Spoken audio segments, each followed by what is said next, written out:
balanced. I am urging all of my listeners to ask us questions about finances by submitting questions in 2 different formats. You can email me at earfulpodcast@gmail.com, or you can send us a question and be heard on our next episode via anchor.fm/elderqueen/message. This information will be in the show notes. We are asking that you also share this episode with others on your social media profiles and help us to get this podcast to those who are interested in listening to solid biblical ways of doing life. Again, thank you all and God bless you. Happy holidays. Stay tuned and let's learn some history.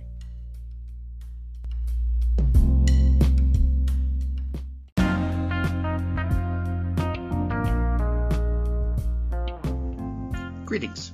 This is Steve Selyards, the author of the GA Junkie, and here are some Presbyterian history notes for the week of November 10th. Sunday, November 10th. Henry Van Dyke was born on this day in 1852. He was a son of the manse and began his career as a pastor in Rhode Island and New York City. The balance of his career was spent as an English literature professor at Princeton. He served as the ambassador to the Netherlands and Luxembourg from 1913 to 1916 at the beginning of World War I. This appointment came from his classmate at Princeton, fellow Presbyterian, and the President of the United States at that time, Woodrow Wilson. Van Dyke was a prolific author and poet and a hymn writer, best known for authoring the hymn, Joyful, Joyful, We Adore Thee. He also chaired the committee that assembled the 1906 PCUSA Book of Common Worship. He was elected the moderator of the 1876 PCUSA General Assembly. Monday, November 11th. On this day in 1825, the residents of Allegheny, Pennsylvania, petitioned the PCUSA for a seminary, and they granted a parcel of common land for that purpose. Western Theological Seminary was founded by the General Assembly 2 years later, and began instruction later that year. The permanent building on that land in Allegheny was ready in 1831.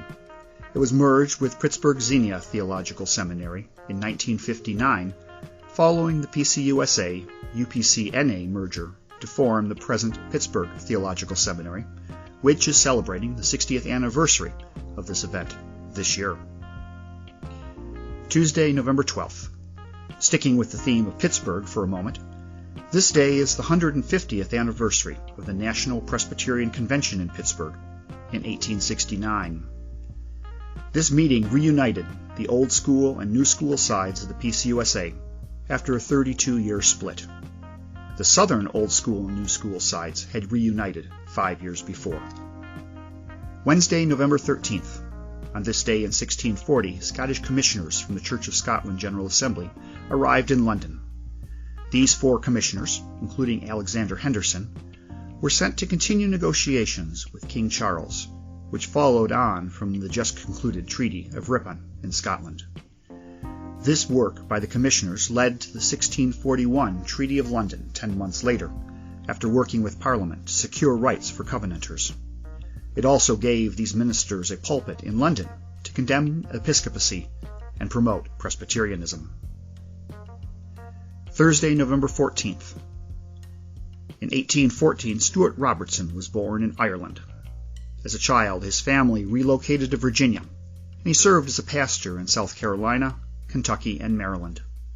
While a pastor, he also helped with a couple of Presbyterian publications, serving as the editor of the monthly newspaper, the Presbyterian Critic, and later he published a tabloid titled The True Presbyterian. For 2 years, he was a professor at the Theological Seminary at Danville, Kentucky. He spent some time towards the end of the Civil War preaching in Toronto at the invitation of a former student. He was unanimously elected as the moderator of the 1869 PCUS General Assembly. Friday, November 15th. This is the 225th anniversary of the death of John Witherspoon.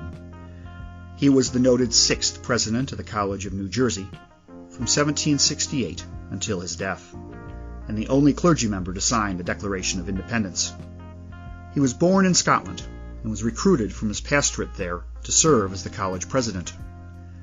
He was selected to convene the first General Assembly of the PCUSA in 1789 and to preside until the Reverend John Rogers was formally elected the moderator. Saturday, November 16th, in 1861, Reverend William Miller died. He was born in Scotland and trained with the Associate Presbytery there. He moved to Canada and was the first resident Presbyterian minister on Cape Breton Island, beginning in 1821, where he served the rest of his career. Thank you for joining me here on the EA Hour podcast, and I look forward to joining you again next week.